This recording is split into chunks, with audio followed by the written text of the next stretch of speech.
Hey guys, how you doing today? If you've been here before, you know who I am. If this is your first time here, thanks for stopping by. My name is Barb with Bows on Edge. I am going to go over another story that really pisses me off. I can't stand people who abuse their children. There's just no reason for it, especially if it's not your own child. Keep your hands off.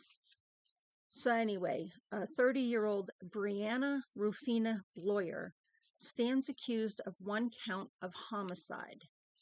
The Pennsylvania woman is behind bars for killing her boyfriend's 2-year-old son. Authorities allege the defendant not only engaged in extreme violence against the toddler, but callously left him to die after the fact.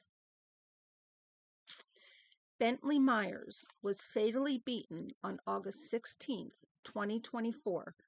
Early in the afternoon, on the day in question, another adult arrived at Brianna's residence, which is in Spring Hill Township.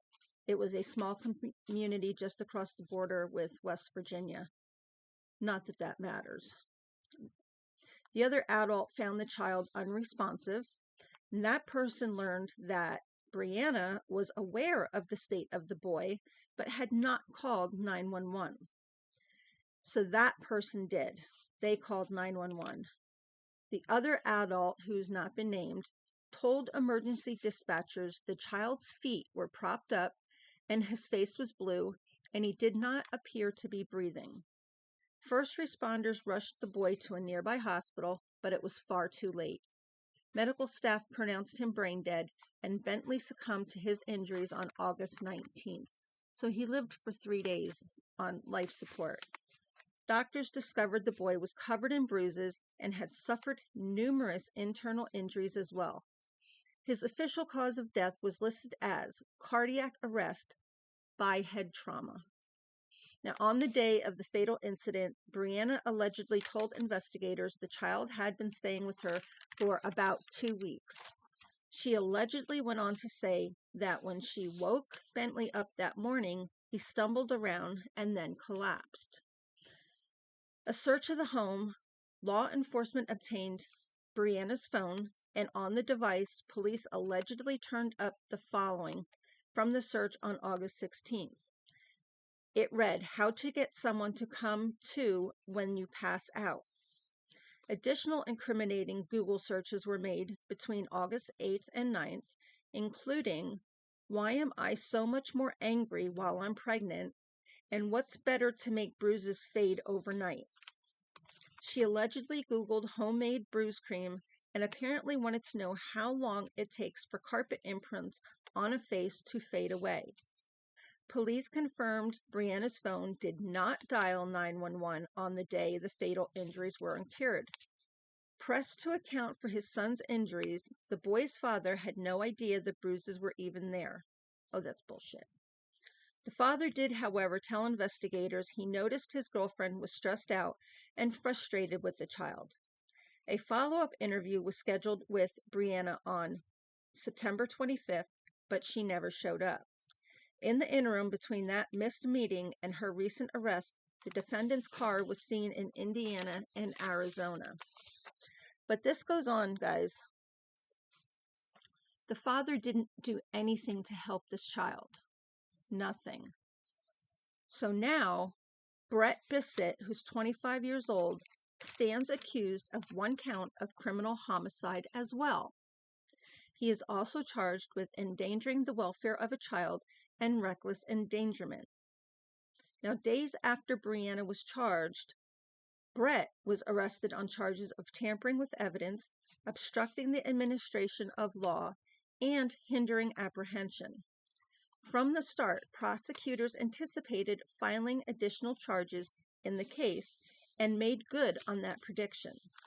From the start, prosecutors anticipated filing additional charges in the case and made good on that. Made good on that prediction. Police say Brett witnessed his girlfriend assault and attempt to assist the toddler on numerous occasions from the time Bentley was just 6 months old until his death this year. You mean he witnessed her beating a 6-month-old baby? That is your child. You need to defend your children. Brett often confronted his girlfriend Brianna about the abuse and the child's injuries, but then allowed the process to begin all over again by leaving Bentley in her care several days each week. Brett, for his part, originally professed a measure of ignorance about the regimen of punishment that took his son's life. He would go on to describe several situations in which the child was abused or neglected by his girlfriend, including an incident on August 9th, when Bentley was found unconscious in the bathtub. I wonder if that's where she was Googling how to bring somebody to after they passed out. On that occasion, Brett said Brianna left the child alone for less than 10 minutes, heard something that sounded like a fall, and then found Bentley limp. On other occasions, Brett allegedly admitted to watching Brianna punch his son really hard in the face and strike him with a belt. He should have punched her in the face after he witnessed that. The fuck is wrong with him?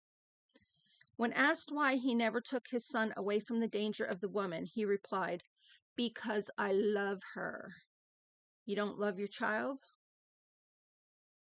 Police say Brett initially agreed to help with their investigation by agreeing to secretly record her.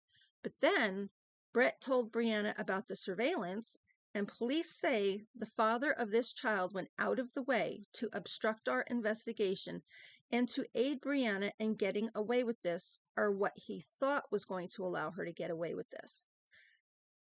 Police say, "I don't feel like there was one moment throughout this entire investigation that he cared about this child. It was all about her." Well, whatever sentencing is going to be, they both deserve to be there for a long time. He's just as guilty as her by not doing anything. Leave your thoughts down below. I'd like to hear what they are. If you guys haven't already done so, please subscribe to my channel, hit the thumbs up button and the notification bell so you know the next time I upload a video. Till then, guys, peace.